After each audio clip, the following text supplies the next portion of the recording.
And this one is a competitive game where an asteroid has shattered the moon, sending Earth into a worldwide flood as players work to build a space station in order to save humanity.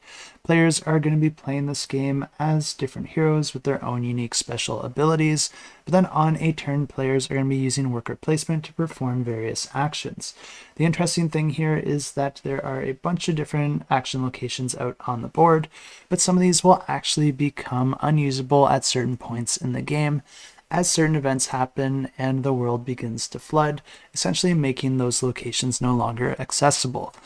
But generally, players will be using actions in order to airlift resources from across the globe, research tech and gain new tech cards, which they'll be able to use for their special abilities and effects, and then also rescue survivors.